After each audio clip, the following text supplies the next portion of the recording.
Hi, everyone. Welcome to episode 311 of the All Dolphins podcast. Today, we are going to start a look around the Dolphins roster with a deep dive at every position group. The good, the bad, how it compares to last year, how it compares to the rest of the NFL, the question marks, the sure things, all that good stuff. We will discuss what needs to be discussed as the topical events of the day, of the week, of the year, of all time. First, we'll start with a history lesson. This is episode 311. So we'll talk about the 2011 season, which actually was a very interesting one because it got a delayed start in terms of the offseason with a lockout imposed by NFL owners while they worked out a CBA with the players. The Dolphins in the draft, and I can't recall, Perk, help me out here, if the draft was delayed or if it still took place in... I recall the draft taking place at the usual time. It may have been free agency that was delayed. That's what I think. Yeah, I think that was the case. All right. Be that as I may, the Dolphins selected with the 15th overall pick Mike Pouncey of the University of Florida, who was a really, really good player for the Dolphins for about 6 or 7 years before he went to finish his career with the Chargers. Dolphins signed him to a ceremonial contract. The last offseason, appeared at a press conference, and his twin brother Marquise was there too, and those two like half the men they used to be. I mean that like literally. I mean they were like Mike Pouncey looked from looking like an offensive lineman to looking like he could be a safety nowadays or a tall corner. I mean he lost some weight. Dolphins got off to a horrendous start that year. This was the fourth year of Tony Sparano as head coach. Started off with a Monday night game, and I bring that up because there was one may have been the best game of Chad Henne's career as a Dolphin starter. The regular season opener, Monday night game against the Patriots, where Chad Henne, I want to say, passed for over 400 yards or high 300s, but the Dolphins lost because they couldn't stop Tom Brady, who passed for maybe even more than that, including a 99-yard touchdown pass to current Dolphins wide receiver coach Wes Welker. And then the Dolphins started off 0-6, got a win at Kansas City to end the Schneid big surprise win against that was the one big surprise win. Tony Sparano was fired with 3 games left after a loss against the Philadelphia Eagles. Todd Bowles, now the head coach of the Tampa Bay Buccaneers, finished out the year as the interim head coach, and then to be replaced by Joe Philbin as the permanent head coach the following offseason. So anything stand out to you from anything that I said or anything else from that 2011 season, Mr. Perkins? The Pounceys look good. They lost a healthy amount of weight. It's not like they went on some unhealthy crash diet. They do look good. Excellent draft pick. That's really the thing. It was not a great season, and it did lead to the Joe Philbin era. But Todd Bowles is kind of one that got away from them. Not that he would still be head coach, but he was kind of one that got away. He was a good coach. This was the year also in 2011, the Dolphins made a trade, which was a great trade. They traded a safety by the name of Jonathan Amaya and a 6th-round pick for a running back from the New Orleans Saints by the name of Reggie Bush, who wound up rushing for over 1,000 yards that season, including a 200-yard outing in a game against the Buffalo Bills late in the season. So there was that. And as we continue talking, of course, I'm now remembering that I have been remiss to not do my obligatory housekeeping at the start of every show. I told you guys I'm a novice at this. I know about the Dolphins and I know how to talk, but I don't know how to do like a proper steps of a podcast, which should start with thanks everyone for joining us. Please like, subscribe, and all that good stuff. Oh, and by the way, I am joined on this episode by one of my regular guests, Chris Perkins from the South Florida Sun-Sentinel. Talk about how backwards. Chris, how are you, and how have you been the last 2 minutes, basically? Poop, you know what? When I do the Dolphins deep dive on sunsentinel.com, I actually write out my intro because I will forget it like you. So I actually have it on my computer screen in front of me so that I don't forget it. So that's one of the first things out of my mouth. But I'm doing well, man. I'm excited. I'm fired up. Training camp is about 3 weeks off, baby. Great time of year. Note to self, write notes or write your intro or something. And I like, yeah, that's bet down. And it's not the first time I've done that. It's probably not the last either. But be that as it may. So that takes care of our history lesson. Before we dive into the Dolphins defensive backs, that's a position group we're going to tackle today. I don't know that there's that much that is new. I don't believe you and I have spoken, or maybe we have, since the Tyreek thing came out yesterday. He's training in Houston. Spoke to NFL writer Aaron Wilson out there, and basically it's sounding like it's almost he's excited about, getting a new deal in the new group, calls it amazing. And then we have the Tua situation where the reports are like it's complicated is the last thing that's come out. And I wrote a column on si.com/NFL/Dolphins. Can you sign one without the other? Yeah, that's a good question, Poop. And look, it's tough for me to see Tua having as much success as he's had the previous 2 years without Tyreek Hill on that field alongside of him. It's tough for me to see Tyreek having as much success in a Dolphins uniform without Tua there. But we know Tua is going to be there because he can play this year on fifth-year option and then two straight franchise tags. So Tua is not going anywhere. It's Tyreek. And I'll say this, Poop, I wouldn't feel very good about having Tua without having Tyreek. No, I agree. And this is where I know some people are going to immediately say, well, what about the Jets game last year when Tyreek sat out and Jalen Waddle had the big game? And yeah, he did. And it was 142 and 1 touchdown, the long 60-yard touchdown pass. Again, that's one game. And the small sample size argument has been used many times. And this is what I would say that was, and it was a brilliant game plan. If you recall that game, it was an awful lot of, and my memory said there was an awful lot of quick throws with a lot of yak. And in fact, I looked, and per advanced stats, Jalen Waddle had 72 yards of yak in that game. When he got 142, and one of those was a 60-yard touchdown. Obviously, we caught the ball maybe at the 30, so that's 30 yards of yak right there. But there was an awful lot of quick throws. The whole point being that it was one game. How sustainable would that be, the Dolphins without Tyreek Hill in the passing game over a 17-game season? I'm here to tell you, it doesn't look the same. No. This offense has its issues with Tyreek on the field. Without Tyreek over an extended period, there's no future in that. So yeah, Tua without Tyreek, I would not feel very positive about that. Yeah, and the flip side to the argument is, we're both in agreement that Tua will always be maximized with Tyreek there, but then can you have Tua with an extension, Tyreek with a new contract, and Jalen Waddle with a new contract with 3 pretty high cap numbers? Yeah, with Javon Holland waiting in the wings. Great segue there. Well done. I mean, wow. Hold on. Come on, do it. Do what you got to do, and it's not doing it. Oh, well. I was going to do the hard, so it's not doing it. But beautiful segue. No, beautiful segue as you mentioned Javon Holland as a way to talk about the secondary. Are we both in agreement the starting lineup in the secondary is going to be Javon Holland and Jordan Poyer at safety, Jalen Ramsey and Kendall Fuller at cornerback? Yes, and Kader Kohu in the slot, most likely. We sure it's going to be Kader Kohu? It's not going to be Nick Needham?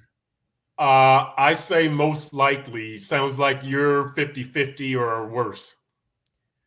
I think it's an open competition. I think the notion of Nick Needham playing safety, to me, kind of disappeared for the time being with the addition of Marcus May.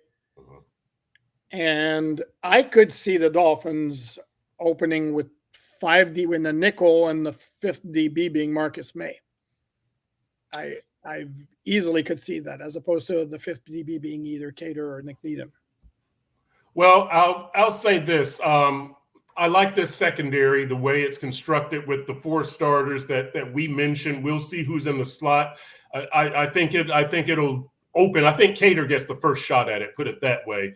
But if you say that Kader is the slot, you do have Marcus May as a backup. You have Nick Needham as a backup. Those guys could play as the fifth defensive back if necessary. One of them could be the sixth. I don't know how often Anthony Weaver is going to go to a dime, but look, here's my point.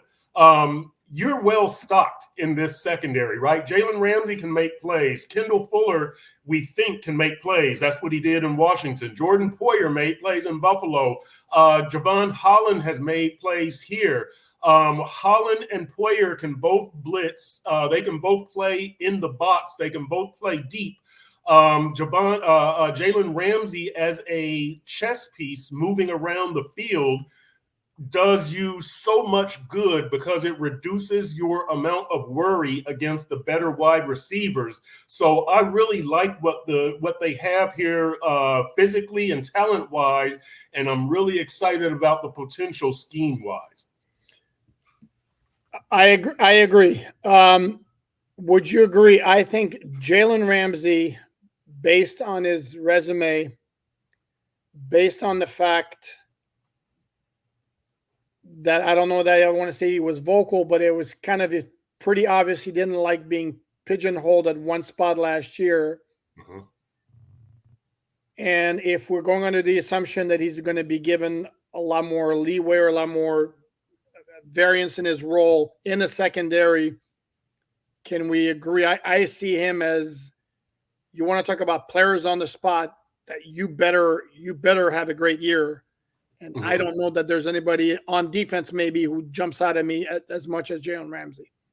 I would agree. Look, this guy is a future Hall of Famer. He is an absolute baller. We know that. He made a miraculous comeback from that injury last season. I don't know that he really had – it was impactful, but we know that it wasn't what he wanted it to be because he missed the first 7 games. I think it was the first 7 with that knee injury. I'm looking for Ramsey to be an absolute baller this season. One thing that's going to be interesting, Poop, is Vic Fangio last year said he wasn't keen on moving Jalen Ramsey around because it alters everybody else's duties in that secondary. And so I took that to mean he wasn't very comfortable in whoever was playing the boundary opposite Jalen Ramsey being able to flop comfortably, go to the other side. He wasn't comfortable, Vic Fangio, with the kind of the I guess the out of normalcy that comes here, the ad-libbing almost that comes with Jalen Ramsey moving around. Maybe he's in the slot now. Maybe he's shadowing a receiver. Maybe he's playing a little safety type of hybrid type of duty. We'll see, but to me, that was what I got from Fangio, is that, yeah, Jalen can do all that, but the other guys around him can't necessarily adjust to those types of roles. So that's what I got from Fangio. You obviously got something different from him last season, but I want to see if that's a factor. To me, well, what you just said is kind of a slap at Xavier Howard, is it not? Because I remember, I don't remember Xavier being locked into one side of the field. Maybe my memory is failing me. Yeah, I don't. Well, Jalen Xavier was out there, and Cater was out there for a little bit, but you didn't have Xavier in his diminished state because of the injuries, the soft tissue injuries. You didn't really have a reliable opposite cornerback for Jalen Ramsey.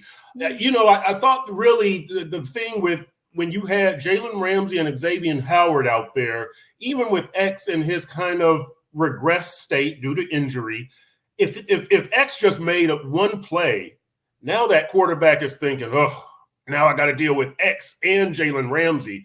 If Kendall Fuller makes one play, it's not the same impact. I thought that was very impactful last year. Having X there, that reputation, even if it wasn't X, all he had to do was make one play. So I'll be interested in seeing how that plays out this season, the guy opposite of him. And I do think that was a concern for Fangio, how the other guys would play. But we'll see if that's a concern this season. But Jalen Ramsey, I have no issues. I'm excited to see the possibilities and the realities there with Anthony Weaver and his creativity and his versatility, what he does with Jalen Ramsey and how big a factor Jalen can be. Because, I agree with you. Jalen has to come through, but the dude is going to come through. He's an absolute baller. Well, he better, because, again, this defense has some question marks. And starting with all due respect, Anthony Weaver, who by all accounts was a home run hire based on his personality, based on the fact that he got some head coaching interviews, based on the fact that he comes over from Baltimore, but certainly not based on the long track record of success as a defensive coordinator, because he's been a coordinator for 1 year and it went south. Yes, because Houston had a ton of injuries in 2020, but it's not like last year, for example, when Vic Fangio arrives, and say whatever you want about his personality and all that. Personally, I have no issue with grumpy old men. Chaka, right? Well, I am one, so that's good. See, there you go. But the dude had a long track record, not only of success, but also of turning teams' defenses around in his first year. You don't have that with Anthony Weaver. What you have is a whole lot of belief and hope based on factors other than established precedent in this particular role. So that's a question mark. Another major question mark on defense, and we'll get to it when we address the edge defenders / defensive line, is the health status and how soon can Bradley Chubb, Jalen Phillips be back to being Bradley Chubb and Jalen Phillips. And then another question mark is exactly how high of a level can Jalen Ramsey take his game. And like I said, to me, he is the most like there's no defensive player who's under more pressure to have a big year for the defense to be successful than Jalen Ramsey. If Jalen Ramsey just has a good solid year, I'd have concerns about this defense. If Jalen Ramsey, plays up to the lofty potential and is everything that we hope he can be at different spots, he can be a major difference maker. Yeah, and look, Poop, I agree with you, but Jalen Ramsey is kind of the tip of the iceberg for that secondary, right? Because even if he has, let's just throw out a number, 6 interceptions and plays at an all-pro level, you still need the guy opposite of him to ball. You still need the slot guy to ball. You still need one of those safeties to ball.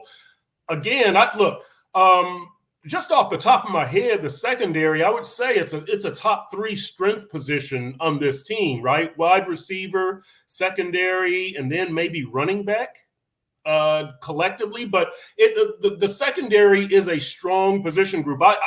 And if we even broke it down, corner and safety, you're still doing pretty well on this team, right? When you have Jalen Ramsey, Kendall Fuller, Kader Kohu, and Nick Needham as your top 4 corners, and then your 3 safeties, Javon Holland, Jordan Poyer, and Marcus May, you're at least as good as last year, possibly better. And I'm a big Xavier Howard fan, but top to bottom, you might be better than you were last year. Kader is a year older. Kader got picked on last year because quarterback said, I'm not throwing at X. I'm not throwing at Ramsey. I'm going to throw at this young guy and beat the hell out of him. And that's kind of what they did.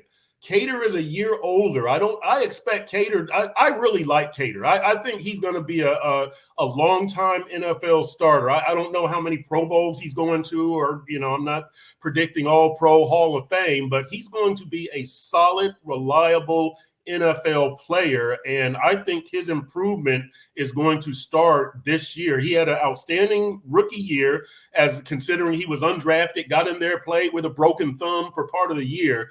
Last year, he was targeted, but I think this year Kader picks it up. And I think that your cornerback contingent is very strong, but I think coverage, your basic fundamental coverage is going to be more important than the big plays, than the number of interceptions, than the big hits. And so can you shut guys down? Because you aren't going to have a huge pass rush early in the season. So can this secondary do that heavy lifting? Fundamentally strong, to me, that's going to be the key, especially early in the season for this secondary. And I do think that they will be able to get the job done. Okay, so that wraps it up. No,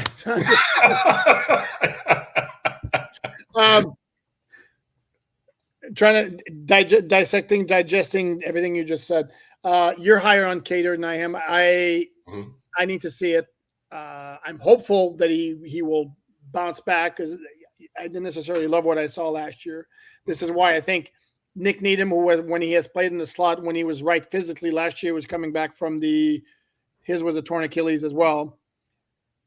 Wasn't the same guy early on. And he said, I spoke to him like during the spring, and he basically told me that. Hold on. What do we have going on here? Uh-oh. Wow. Didn't know you were going to have little musical interlude with the conversation. No. That's bonus. I like it. I love when one of my 75 tabs decide all of a sudden to have volume and play a song. Cool. Okay. So I spoke to him in the spring, and he was telling me like he wasn't right the whole year, which is why he was basically a non-factor, and maybe that's why they toyed with the idea of moving him to safety, as we saw by the pick of him hanging out with the other three safeties early in the offseason program. But I think he could give Cater a run for his money as the nickel in training camp. My only concern at cornerback, I like the addition of Kendall Fuller. In fact, I did like a ranking of the veteran offseason additions. I put him right at the top because if you're gonna move on from Xavier Howard, you needed to have a quality replacement, and they got that. They got just about the best cornerback who was on the market. So props to the Dolphins for that one. I really like it. There's not a third boundary cornerback, or excuse me, outside cornerback on the roster right now who you would feel totally comfortable with if something happened to either Fuller or Ramsey, because the next guy is up, or Ethan Bonner, Cam Smith, or again, it's absolutely fair and right to hold out hope that he's going to take a big leap in year two, but to count on it would be foolish. Right. And then who else are we looking at? Yeah. Go ahead. You have the roster in front of you. Go ahead. Who else are we looking at? I'm trying to think. Well, you got that's it. Storm Duck, the undrafted rookie, and Jason Major from Wisconsin, the undrafted rookie. So Isaiah Johnson, Syracuse undrafted rookie. Yeah, you're right. So, but you know what, Poop? I'll say this also. I trust Chris Grier in finding cornerbacks, right? So starting with Xavier Howard and working all the way through to Jalen Ramsey, and in the middle you do have Cater Kohu, you do have Nick Needham. We'll see what happens with Cam Smith. Look, even a guy like Keon Crossan was able to get in and play a few snaps. He's a special teams guy. Hey, hold on, but sorry, I don't mean to cut you off, but to me there's a difference, and I know we throw him a lot of kudos for this, and I'll give you X. X was a great pick because not only did they pick him in the second round, they moved up to pick him, so they knew what they had there. That was a great move.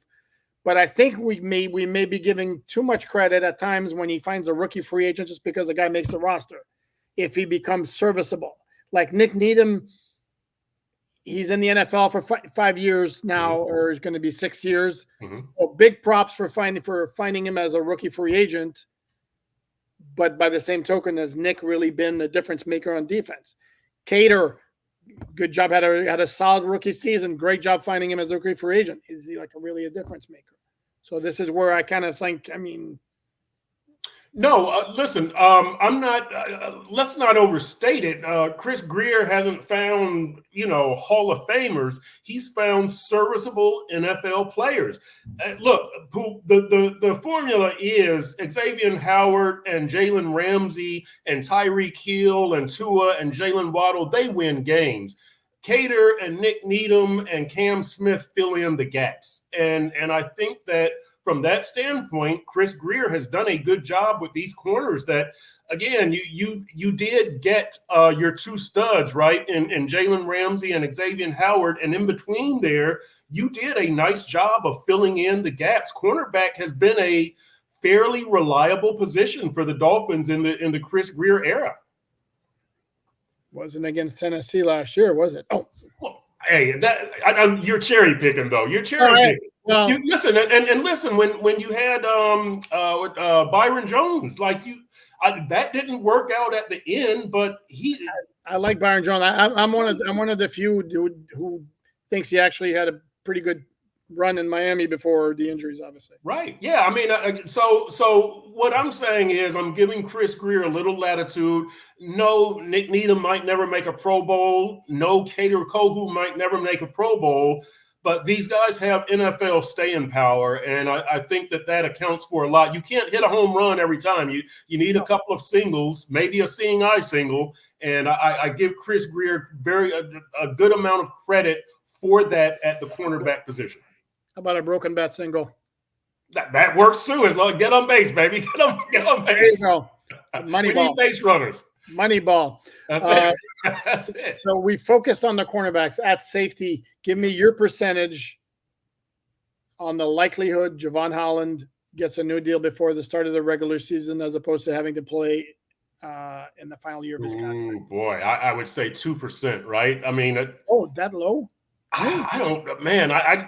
Listen, I think Tyreek is probably the guy who's going to get his deal before the start of the new season. We'll see with Tua and Javon. I don't see what the rush is. The safety market isn't going to blow up like the quarterback or wide receiver market.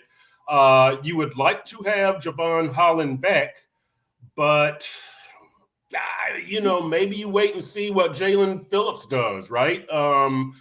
Because you're going to need an edge rusher more than you need that safety position. And who knows what Chubb is going to look like also. So I'm just saying I like Javon, and he's a baller, but your position is not as impactful as other positions. And so you're going to have to wait. Except this is where I'm going to point out that Baltimore used its safeties last year, used 3 safeties more than just about any team in the NFL. And then Javon Holland, again, at some point, we talk about guys like loads of potential.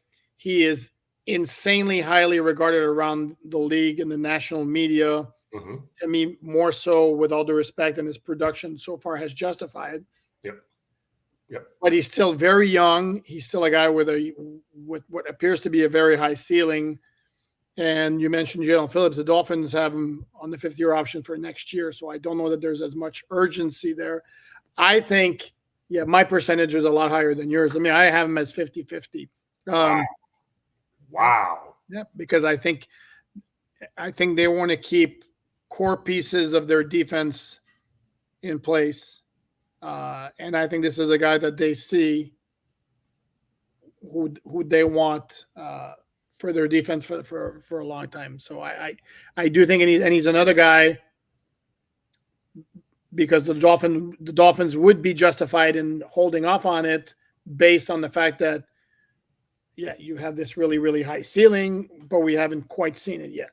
So, as with everything else, we should mention, because I hate this notion of like the Dolphins need to give Tua his contract.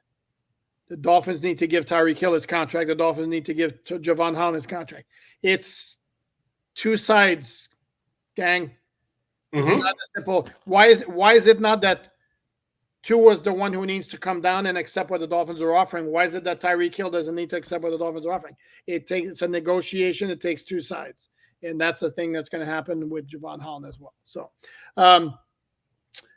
what's your level of confidence that Jordan Poyer is going to look more like prime Jordan Poyer as opposed to 2023 Jordan Poyer, where by all indications he just was not the same dude and had lost some speed?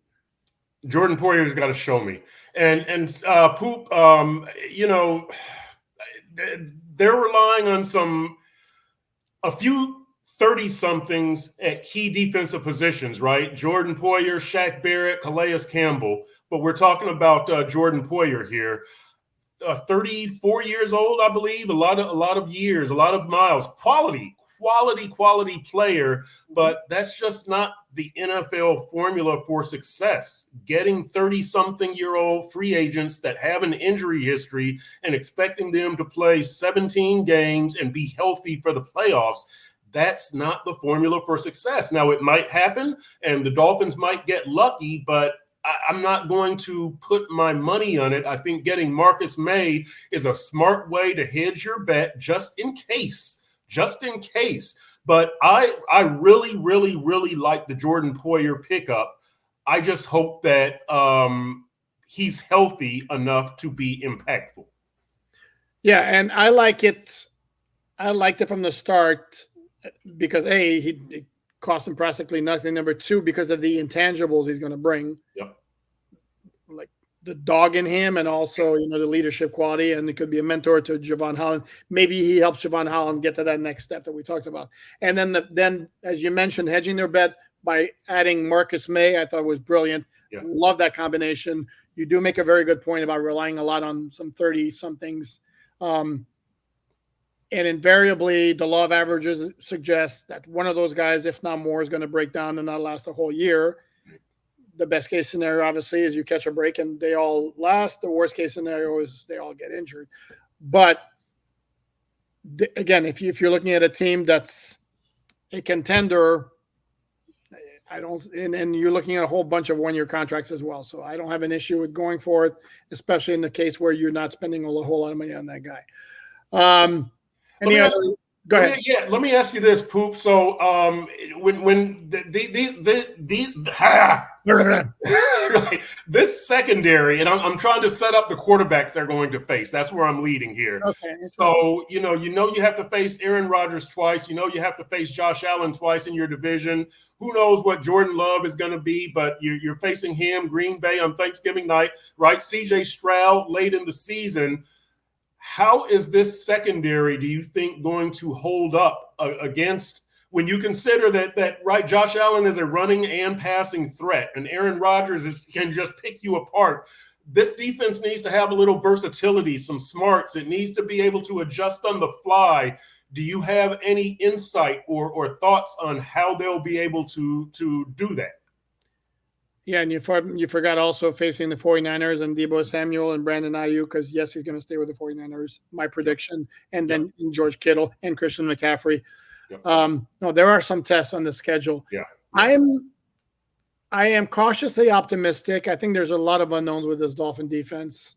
And that includes, and I think of all the places, to me, obviously the defensive line, if you want to include the edge defenders as well, clearly the biggest question mark in terms of the position groups. Yep. Probably, I think we have the reason the off-the-ball linebackers, I think, probably give us maybe the most certainty with Jordan Brooks, David Long Jr., Anthony Walker Jr., Duke Riley, which is a solid, very solid group, of which I think should be an upgrade from last year. There is no Roquan Smith in this group. Right. There's no Bobby Wagner in this group, but I think it's a solid group. I think the variance could be bigger in the secondary, but there's hope, for major success. And you mentioned not worrying so much about takeaways as you are, being able to cover, especially early in the season.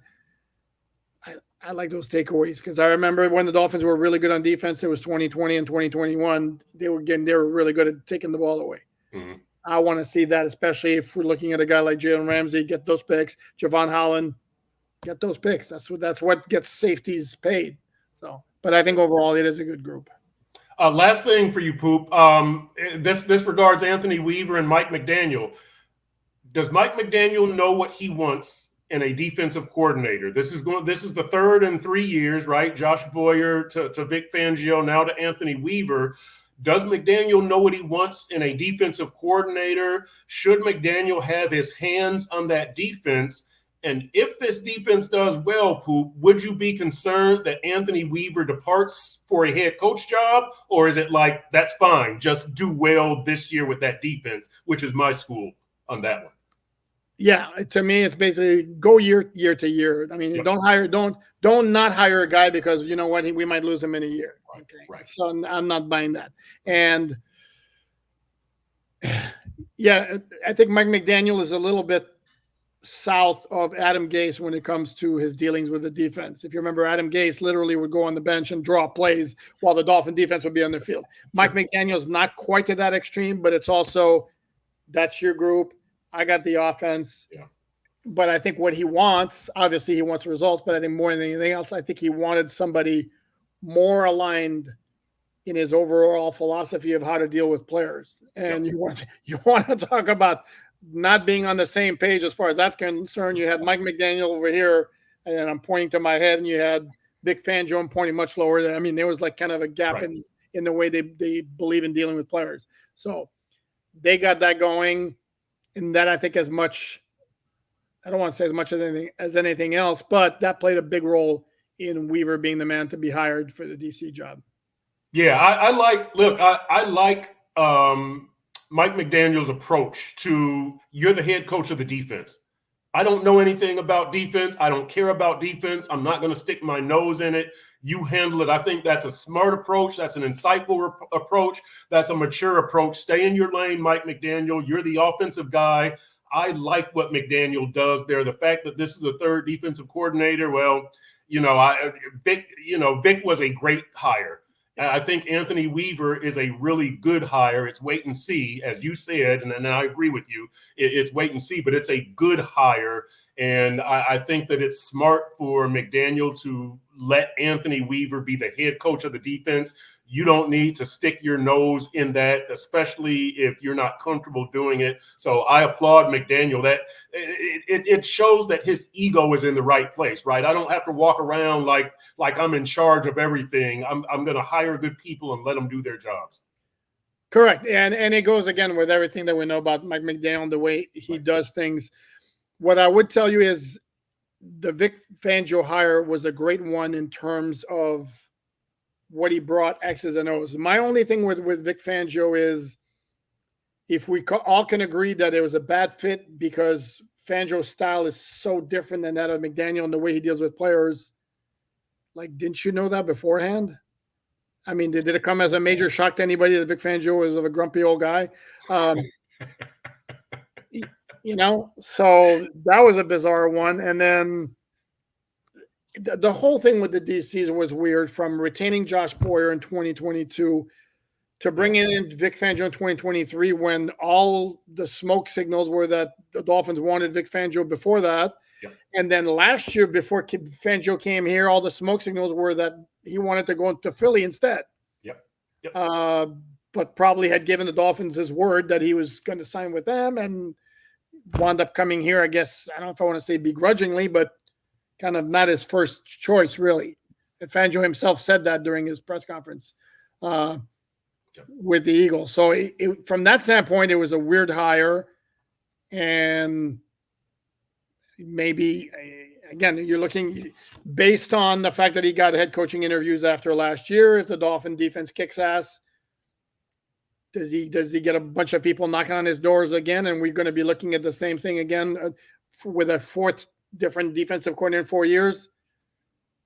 Okay, that would suck. But if the reason is because the Dolphin defense played so well that he got a bunch of looks, I think that's part of the same conversation with those who argue like you got to sign Tua now because what happens if he goes out and really balls out?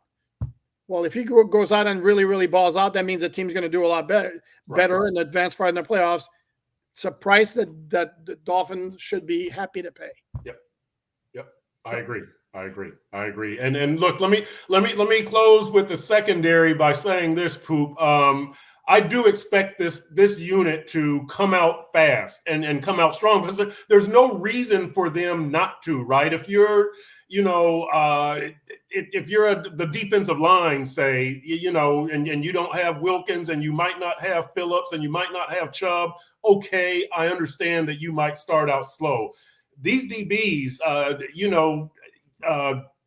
Jalen Ramsey, returning starter, Javon Holland, a returning starter, Kendall Fuller, a baller, Jordan Poyer, a baller, Marcus May, a veteran.